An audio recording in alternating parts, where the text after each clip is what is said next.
Hello everyone, welcome to my YouTube channel education arena 2020। Friends, आप सभी को पता ही है कि हमारे सीटेट एग्ज़ाम में एनवायरनमेंट के 30 क्वेश्चंस आते हैं, जिसमें से हमारा 15 क्वेश्चंस पेडागॉजी के आते हैं और 15 क्वेश्चंस एनसीईआरटी के बुक से आते हैं।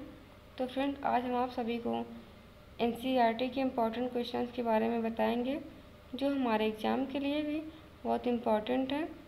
तो फ्रेंड्स, आप वीडियो को स्किप किए बिना अंत तक ज़रूर देखिएगा और आप सभी अपनी तैयारी अच्छे से करते रहिए। तो फ्रेंड्स, चलते हैं अपने टॉपिक की ओर। हमारा टॉपिक है त्यौहार नृत्य। पहला है चेराओ नृत्य। चेराओ नाच मिजोरम में किया जाता है। मिजोरम में पकी फसल को घर तक पीट कर लाद कर लाना पड़ता है। फ्रेंड्स, आप फिगर में देख सकते हैं कि पकी फसल को घर तक पीट कर लाद कर ये लोग ला रहे हैं।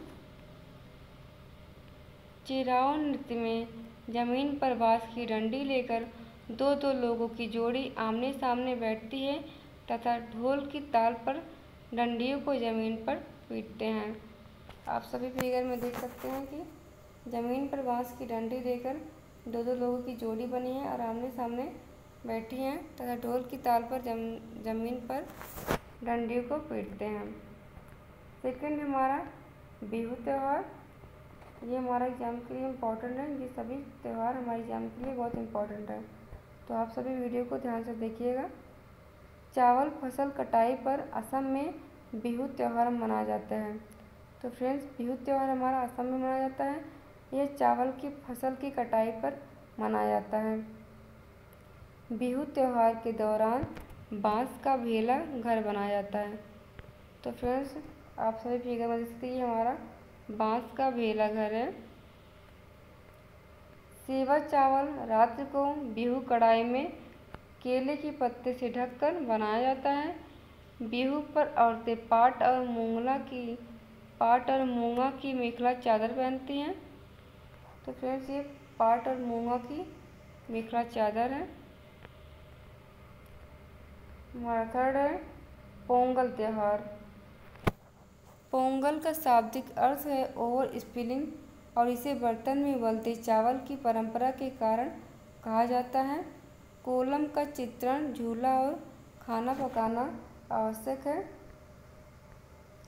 दक्षिण भारत के सबसे लोकप्रिय फसल कटाई त्योहारों में से एक पोंगल है।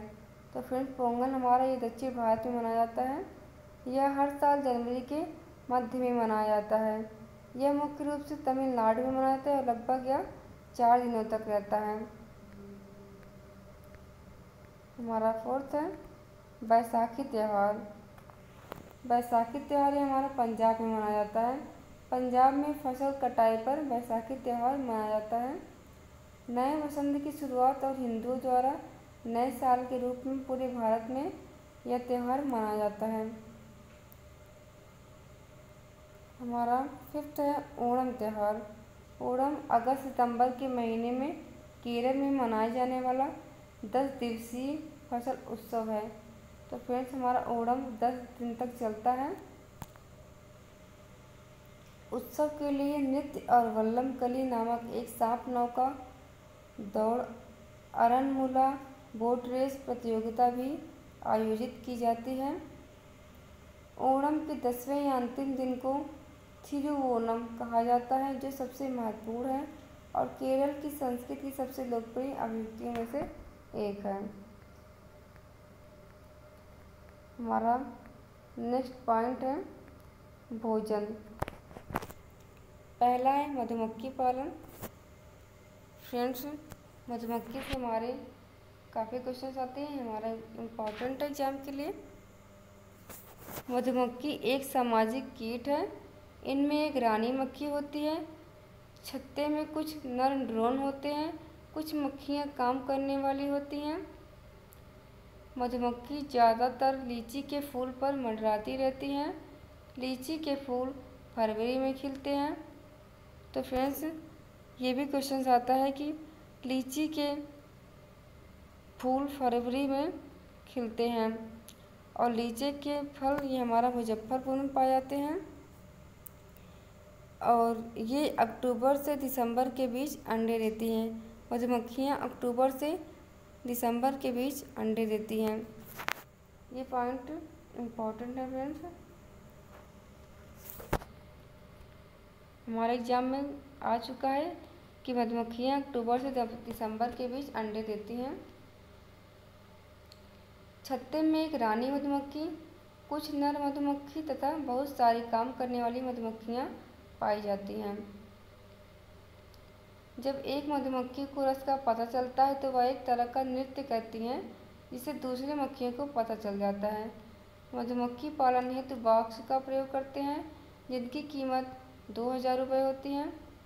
तो फ्रेंड्स, आप सभी फिगर में देख सकते हैं, ये हमारा मधुमक्खी पालन हेतु बॉक्स है,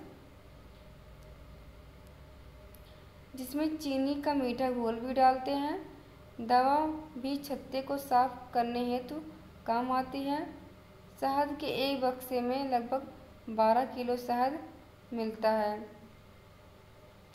मधुमक्खी के डंक में फार्मिक अम्ल होता है।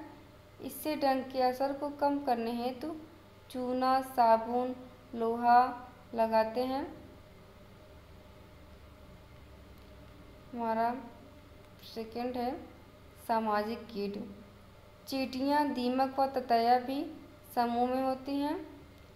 इनके डंक में भी फार्मिक अम्ल होता है। चींटी भी एक कीट है। चींटी सिपाही बिल का ध्यान रखते हैं और चींटियों की 3 जोड़ी टांगे होते हैं। हमारा थर्ड पॉइंट है झूम खेती। फ्रेंड्स, ये हमारा इम्पॉर्टेंट है। झूम खेती एग्जाम में हमारे कई बार आ चुके हैं। झूम खेती करने का एक तरीका है जो पहाड़ों पर मिजोरम में होता है। फ्रेंड्स, झूम खेती मिजोरम में होता है और या मेघालय में भी होता है। फ्रेंड्स, अगर हमारा ऑप्शन में मिजोरम आता है तो आप मिजोरम पे क्लिक करेंगे, और नहीं तो मेघालय भी आप कर सकते हैं। हमारा मेघालय में भी होता है।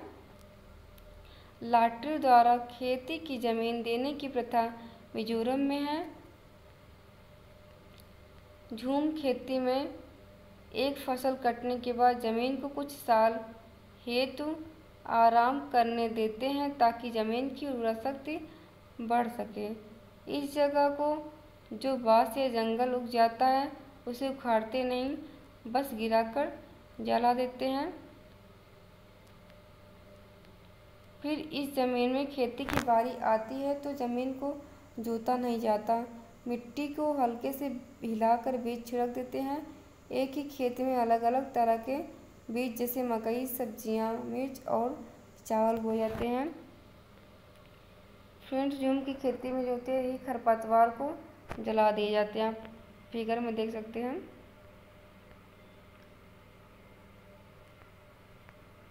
तो फ्रेंड्स, अगर आपको हमारी वीडियोस पसंद आएंगी तो आप लाइक एंड शेयर ज़रूर करिएगा। Thank you friends.